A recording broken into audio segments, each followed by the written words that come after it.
I've played a surprising number of games and demos where the core objective is to clean up places and things that are dirty. I even do it in games where you're not even supposed to.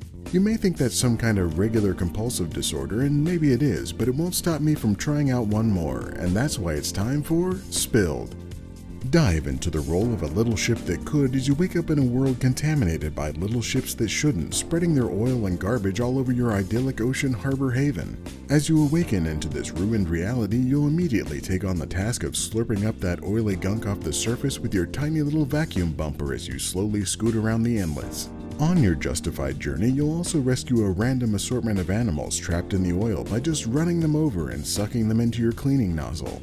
But once you've filled your tank with crude pollution and liberated fauna, you can take it over to this ship repository to get paid straight cash in the form of coins for your trouble. And you can take those coins right to the company store a few feet away to upgrade your ship's speed, oil capacity, and the width of your slurping scooper front end. When this small aquatic area has been taken back to its natural glory and all the fishes and creatures of the sea frolic and joy under the waves, you'll open up a new area larger and shittier than the previous one. Yet you'll also gain more boaty powers like a water cannon you can use to spray gunk off the shore and a magnetic crane to dredge extra dense garbage from the seafloor to get it truly squeaky clean. Then you'll be handed additional tasks like overcoming the frustrating physics of these floating bottles to corral them into the recovery ship or finding and returning lost items like this disturbingly large beach ball.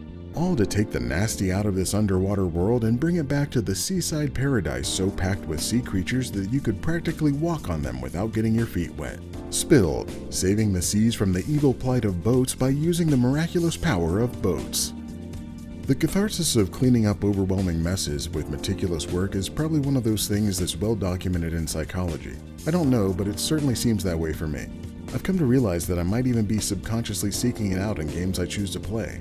I'd probably get the same satisfaction from doing it in reality if it didn't take all that, effort.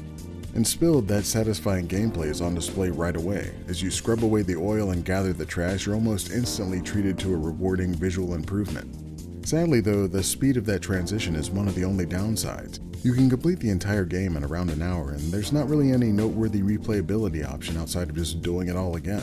This game could benefit from something as simple as a time attack mode with a leaderboard or maybe a few challenge maps that are perhaps randomized in some way.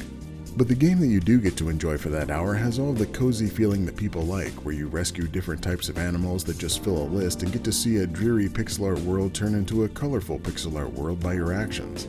It's also cool that 10 cents from every sale goes to a whale and dolphin conservation charity, though I'm surprised it's not set up like Minute Fundraiser where you could opt to pay more than the base price if you wanted to have a bigger charity donation. But even if you don't buy it to help the real creatures of the sea, it's worth the low price to spend an hour helping the digital sea creatures, so that's why it's getting the abbreviated score of good. And if you'd like to see this creature deliver more hot takes, warm satire, and tepid commentary, like this video and check out more abbreviated reviews.